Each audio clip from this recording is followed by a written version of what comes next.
Welcome, design nerds, to our bonus episode, the one where we gather the biggest insights, funniest moments, and a few thought-provoking gems that didn't make the final cut. Think of this as your best of or TLDR for Season 6, but with a few surprises along the way.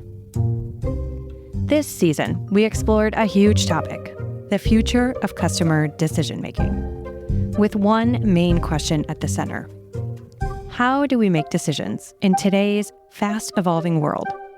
And how has that process changed? Along the way, we had some incredible conversations with thought leaders from across industries, uncovering insights about collaboration, friction, and adaptability.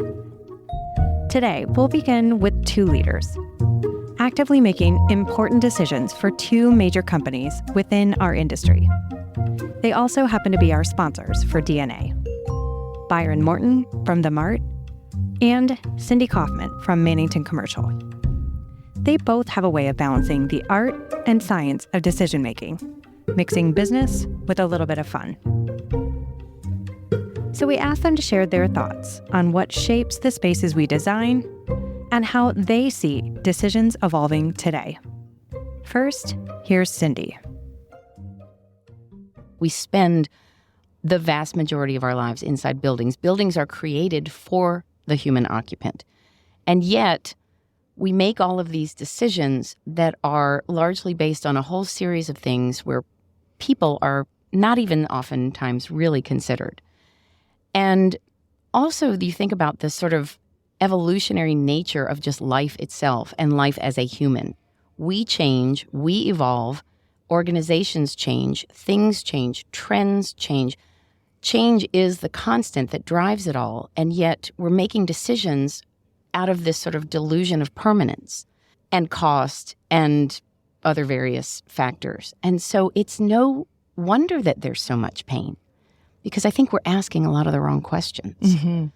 And from my perspective, if we could start thinking about and asking questions around what are the needs of the occupants, what are we trying to accomplish, what are we trying to create in terms of the space, how do we make the right decisions, and then how do we make the right decisions for how that can be fluid and agile over time, because what we know is that's going to change. But we suffer under this delusion of permanence that does not exist. I often joke that I'm responsible for the fun part of the building. The showrooms really bring a lot of energy and a lot of creativity and, frankly, beauty. One of the things I find so interesting about Think Lab's research and the DNA podcast is this whole contrast between analog and digital.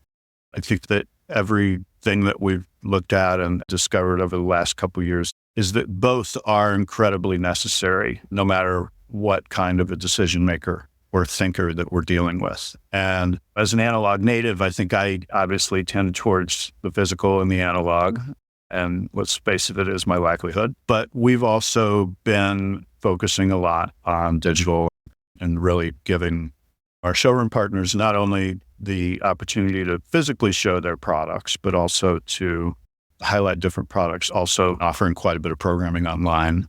Historically, the Mart has only focused on the analog or physical, whether it's a big trade show like NeoCon or just an event throughout the year. I think we still do that. A decision, especially in the commercial furnishings world, often has to include the tactile or the physical experience of the products and the ideas that the manufacturers are introducing. We have evolved over the years to still be able to focus on that and to provide opportunities year-round for the design community to experience the Mart and all the great products and ideas and innovation that are housed here. But we've also really expanded into more digital media to do that. What Cindy and Byron highlight so well is the delicate balance between permanence and flexibility, and the need to embrace both the analog and digital. Their insights reflect a theme that's run through this entire season. Today's decisions aren't just about the functionality or beauty alone. They're also about adaptability, creativity, and perhaps most importantly, keeping a human focus at the center of it all. Now, with those ideas fresh in our minds, let's take a step back to where we started this season, with my conversation with Amy Devers. If you remember, in episode 1, it was titled Bridging the Gap: ThinkLab Data Meets Global B2B Insights. In that episode, we shared some really incredible differences between broad B2B insights from research firms like McKinsey, Gartner, and Forrester, and how ThinkLab's industry-specific data differs. If you haven't listened to that, I would invite you to go back in your podcast feed and check out episode 1. Then Amy and I had an amazing conversation about how creativity shapes not just design, but decisions, pushing us to think about who's represented in these conversations and how modern decision-making demands empathy and inclusion. Here are some of the standout moments from that conversation. I've been thinking about this since you presented the topic, and it wasn't until just now that you were explaining it that I got this really clear visual of a pendulum, and when it has swung as far as it can go in one direction, it starts to slow and change direction. And I almost feel like that's the moment we're in. The universal law is that things that are out of balance seek balance, right? And so that makes me think, well, what's out of balance there? As we start to understand more about the value of creativity, the pipeline will expand naturally, but in the meantime, it's up to actual creative thinkers to intentionally expand the pipeline and to figure out how to do that. And I think it's really important because representation needs to be at the creative level. If the creatives are shaping the world around us, then everyone needs to be represented in that class. As Amy said, the people shaping our world have to reflect the diversity of that world. Otherwise, we end up repeating the same imbalances. That's something we've seen echoed throughout this season across all of our conversations. Creativity isn't just about aesthetics, it's about creating space for everyone. And when change feels overwhelming, that's when creativity can really shine. Amy's image of the pendulum slowing down, ready to change direction, stuck with me. It reminds us that when everything feels in flux, we have the chance to redesign it for the better. That's a hopeful message to end on, and I hope it's one you'll carry with you. We'll be right back. What does home mean to you? Join me, Jeremiah Brent, as I explore this question on Ideas of Order, the California Closets podcast. In our third season, you are going to hear me chat with guests like Busy Phillips, Karamo Brown, Dennis Scully, Shay McGee, and more about the spaces, places, and the people that shape us. You can find Ideas of Order at surroundpodcast.com or wherever you like to listen. And don't forget, our first and second seasons are available now while you wait for season 3.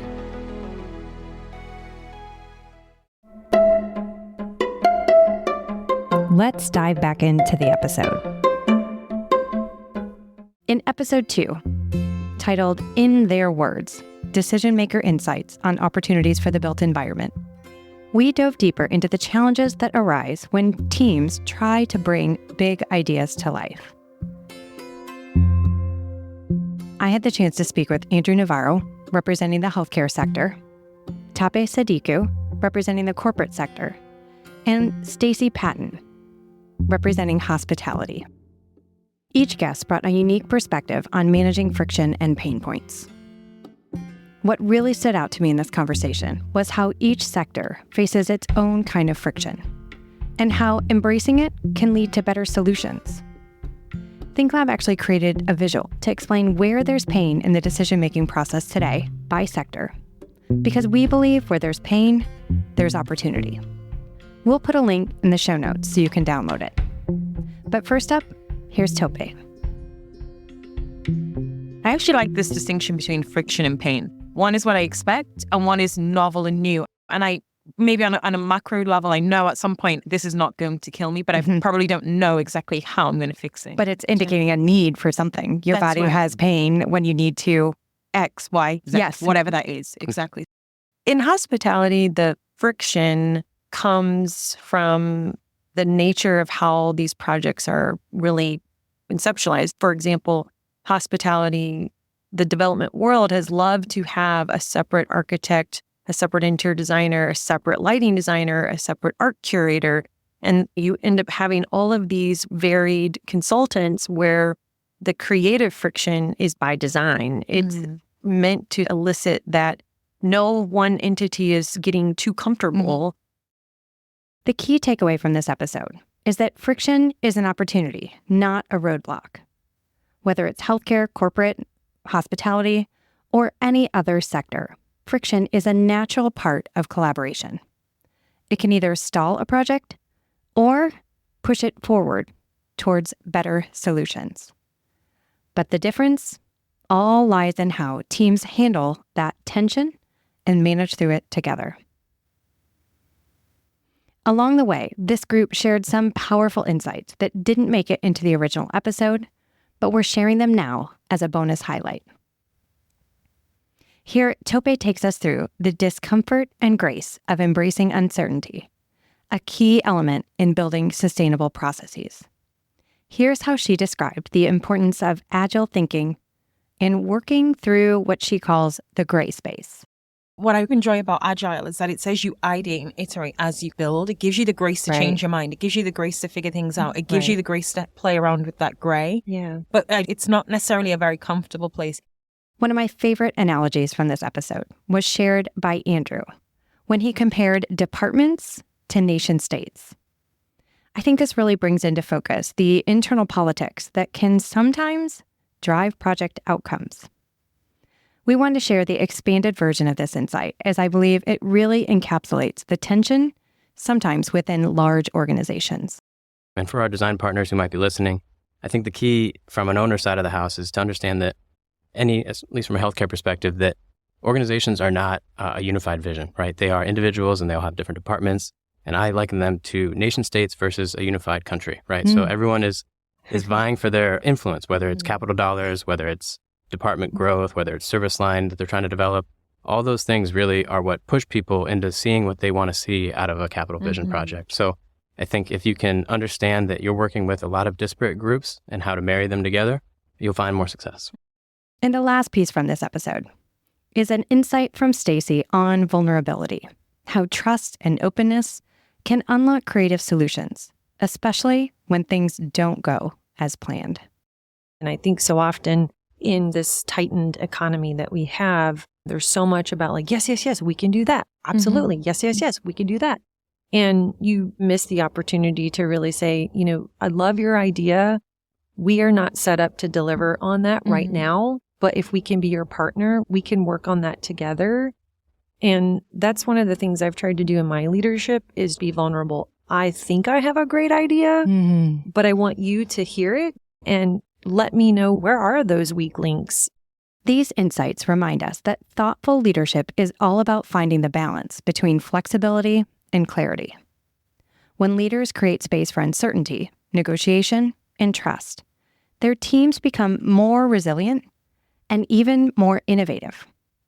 But as design nerds, it's important to remember that at the heart of these insights are real people, living through the effects of leadership decisions in real time. And one thing I love about our guests is that they never lost sight of that human element. This conversation was recorded live at the Surround podcast booth by SnapCab in Chicago at the Mart. We recorded in a soundproof booth surrounded by the buzz of NeoCon, where industry leaders and young designers alike were excitedly bustling about from showroom to showroom. So I'll leave you with my final, unedited thoughts from the session. But I love how all of your words really had that human element. I think that's going to be a resounding theme.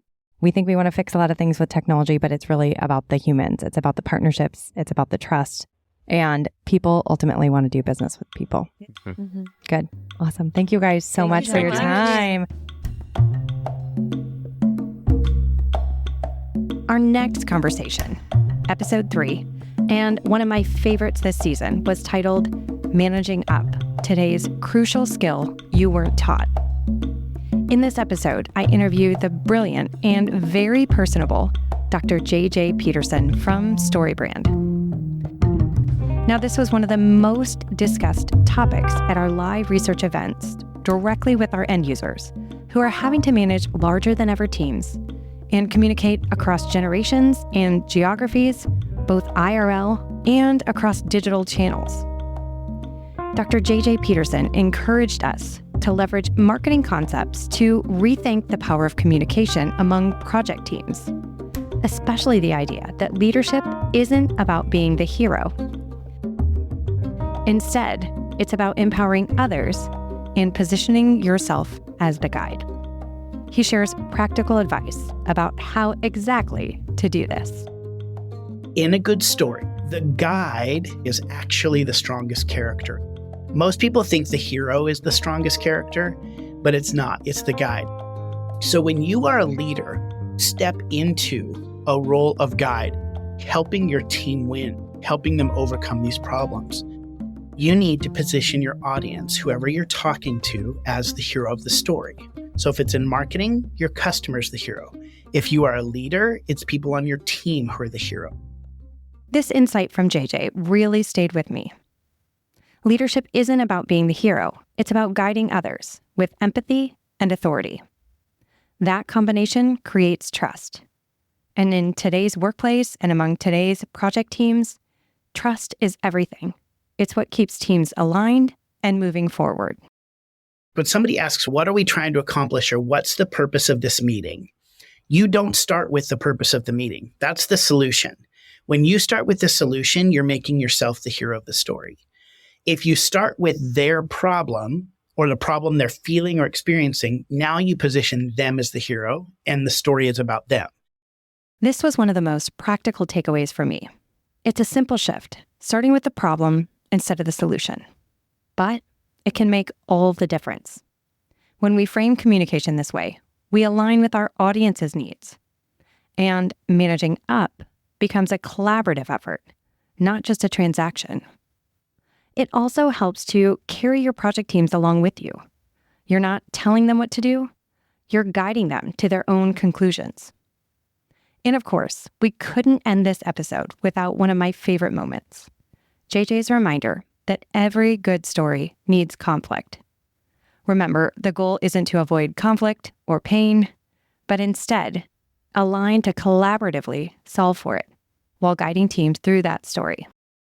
If there is no problem in the story, it's not an interesting story. If Jason Bourne finds out who he is, finds his identity at the very first part of the movie, and then just is walking around Paris eating ice cream, not an interesting story.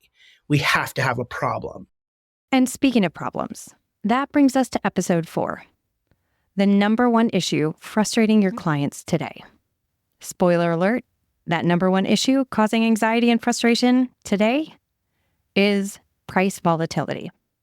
To explore this, we invited guests across different sectors.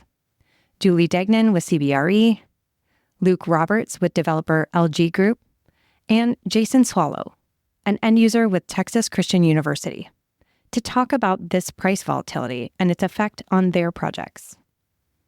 While our guests agreed that we're likely through the worst of the volatility, there are still lasting lessons to be learned about creativity, transparency, and building resilience.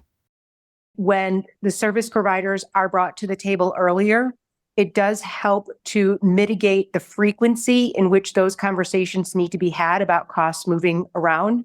It also gives the client a better opportunity to build that relationship with the service provider. So when those conversations do transpire, they're not as tenuous because you've been working at this together and the client has more exposure into why the numbers are shifting, and I think is in less of a vulnerable position than when they have to go to leadership.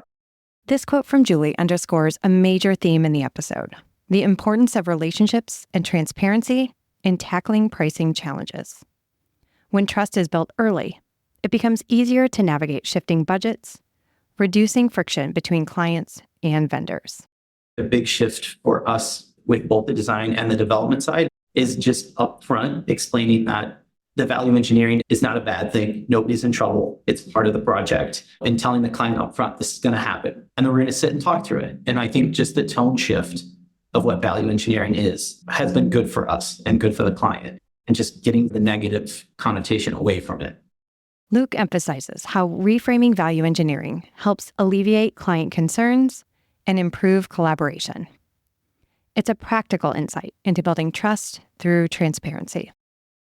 I think the challenges forced us to make better decisions that build not just financial resiliency for the institution, but brand resiliency, just overall resiliency for everything that we do. So I think as painful as it is, looking back, I think it will cause us to be better. Jason also highlighted how economic changes impact not only processes, but also leadership credibility. It's part of a perfect financial storm that all universities are experiencing. And at TCU, it certainly has caused us to be much more deliberate about where we spend our funds and what we're able to do. It also, just personally, it created a challenge for people in my position to maintain credibility with our leadership, because we tell them expectations of what we think something is going to cost. Here lately, almost every single time it's over. And then we have to explain that. We have a big push to try to put it back in a box. It's just really presented some challenges. These conversations reminded us that building trust and navigating uncertainty requires more than just crunching numbers. It takes collaboration, transparency, and a willingness to have the hard conversations early. As Julie, Luke, and Jason all pointed out, the real challenge isn't just pricing volatility. It's really about finding new ways to work together to get to the right solutions within budget. And while episode 4 focused on financial challenges, our next conversation tackled a different kind of shift, one that's reshaping the way companies define success. In episode 5, we shifted our focus to the changing metrics of the workplace, where success is not just about output, but also about fostering connection, adaptability, and purpose. Our guest was Rob Sadow, and his insights remind us that workplace value isn't defined solely by numbers, but by the experiences we create for those within it. Here's Rob. Look, real estate for most firms is the second biggest expense item on the P&L behind people. And historically, you're talking about an asset that is really expensive and really illiquid. I have to make decisions on this, and my lease is 10 years long, and I can't really do a lot with it. And that was fine when it's a cost of business. Everybody works in the office, and as a result, there just wasn't that level of scrutiny on it. You change this one thing in the world, and all of a sudden, this whole thing looked at differently. And now you're saying, wait, I've got a high cost asset that's pretty illiquid. I should be really thoughtful and have a lot of scrutiny in terms of the way that I apply that. But that's a big change. So this shift isn't just about changing metrics. It's about redefining what it means to thrive in a workplace. Moving beyond output to focus on well-being invites us to think more holistically. And as we'll hear next, these changes are reshaping how we measure success at every level. 50 years ago, if you were trying to figure out how to compensate your people, you just pay them based on whatever you negotiate, right? And you have no idea what the company down the street is paying or what other companies in your industry are doing.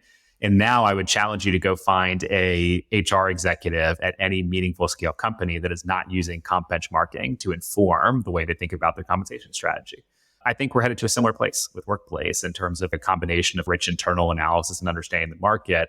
And I love the idea of being able to support that. And if that helps people feel more confident in their decisions, make better decisions, get more out of their space, and deliver amazing experiences and productivity, I get a lot of energy out of that. As we redefine what success looks like in the workplace, we're reminded that numbers can only tell part of the story. Like a compass pointing north, these new metrics guide us towards connection, resilience, and adaptability. It's less about fixed targets and more about navigating values that foster a sense of purpose. In a way, this shift is about creating spaces where people not just productivity, are at the heart of the journey. Next up was episode 6, where we dove into the art of consensus building, a skill that goes beyond agreement to align diverse voices around shared goals. Our guest was Hallie Hannaford, Senior Principal Team Lead of Design at Chick-fil-A. She shared strategies for creating a sense of unity that strengthens teams and fuels innovation. Here's Hallie. I would say clarity of roles and responsibilities is critical when you're especially having to wrangle large groups. Understanding and just setting expectations when a group like that comes into the room of why they're there. Are they just there for input? Are they just there for awareness to share back to the teams that they represent? Are they actually there to help you in a decision-making process or just to feed into who the ultimate decision maker is? Being really clear about those things and making that clear for everyone in the room usually helps some of the swirl that can happen after everyone leaves the room. And if you're not clear going in, man, you better pull somebody in and make sure that somebody knows what's supposed to be happening in that room. As you just heard, consensus building is about more than reaching an agreement. It's about creating a shared vision that everyone feels connected to. Think back to what we learned from Dr. Peterson in episode 3. And as my conversation with Hallie unfolds, we saw that this approach strengthens team alignment and fosters innovation, even in complex decision-making environments. We have the very unique opportunity that we really want to highlight human interaction as often and as frequently as we can. So for us, even when we bring customers in on a digital journey, we want to make sure that there's some opportunity for there to be a physical interaction with people too. That it's not only staying digital, staying behind a window, staying behind a screen, because we just think that's something that we can uniquely offer and solve for is just the human need for connection. So that's always in the back of our mind too. From here, we begin to see consensus building as an evolving skill, one that guides decisions while empowering diverse voices to shape outcomes. Reaching consensus is like constructing a bridge. Each perspective adds strength and stability to the path forward. As our guests reminded us, true leadership doesn't rest on control, but instead thrives on collaboration. Consensus isn't about erasing differences, but instead about weaving them together to reinforce a shared vision, creating a foundation that grows more resilient with every voice included. In today's world of constant information flow, making sense of data has become another essential skill for design leaders. In episode 7, our guests, Brett Hautop, Holly May, and Brian Hope, explore together the art of collaborating to turn information from unique functions of design, human resources, and IT into actionable insight for the future of the workplace. In their conversation, we heard incredible inspiration around how to find clarity in the noise, to drive meaningful outcomes for a variety of different workplaces. Let's start with Brett. Most people in the workplace industry that are focused on either design or workplace technology believe that a change needs to happen in the product that we've all been developing for decades. And they believe that there is a better version of it out there. As data becomes more accessible, the responsibility to turn it into actionable insights grows just as fast. It's no longer just about information overload, but really about finding what matters. What's the story behind the numbers? Brian, Brett, and Holly each offer perspective on aligning research, team dynamics, and organizational values to create workplaces that truly work. So I'm really big on looking at how do you actually do the right research to find the connection between the policy that is right for the company, right for the job, and right for the employee, because you have to line up all of these three elements in order to have successful either remote work or successful in office or the hybrid between the two. Brian emphasizes the importance of thoughtful research to ensure alignment across policy, company goals, and individual needs. But when it comes to engagement, it's not just a question of policies or guidelines. It's about nurturing a cohesive team experience. Brett takes us further, showing that when people feel connected to their team, they're more willing to invest in shared goals and ultimately each other. It's got to work for the individual, it's got to work for the team, and it's got to work for the organization. I think what we need to get to is a place of focusing on the teams and the quality of the team experience and team engagement, because people are willing to sacrifice for each other on their team, their partners, their teammates, whereas they're not willing to do it for a large organization. While Brett's insights focus on the power of team engagement, Holly zooms out. She challenges us to consider the kind of talent and values we're fostering, asking whether our structures and rewards truly align with our organizational goals. It's a great reminder that whether we're empowering independent thinkers or nurturing collaboration, the way we manage and structure our workplaces should reflect our vision and culture. I would hope most organizations have a sense of who is their desired worker. Are we a place that has strong values around independence and autonomy, or do we have more of a traditional command and control kind of things trickle down? People take work orders and they produce those work orders. Those are very different ways of running an organization, and they can work for the right goals. Are you a production-oriented organization? Are you creative, problem-solving, frontier part of the economy? But the way that we think about the business objectives should directly impact how we think about our target talent. And the way that we manage our workplaces and our gatherings and our offices should align to those goals. By focusing on clarity and purpose, our guests show us that data can be a powerful tool for driving impactful decisions. This is inspiring a shift in how we view data, not just as numbers, but as a guide for intentional action. Here's Holly again. I think focusing on cross-functional outcomes instead of departmental outcomes is an important distinction. What I mean by that is if you're a people team and your quarterly or annual goal is about employee retention, or you're an IT organization and your focus is about managing your AWS spending, or your workplace team goal is around number of swipes or times people come into the office and you want to have more people in the office more often, or cost per square foot. Those are siloed goals.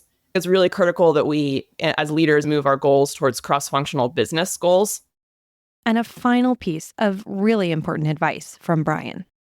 My advice to companies of any significant size is you need to invest in becoming an outcomes-obsessed culture. If you can rally people around a really clearly defined picture of what needs to happen, what outcomes have to be achieved, that allows you to empower different teams to then make decisions around, we come in the office X days a week, we get together once a quarter in person, we're fully remote first, right?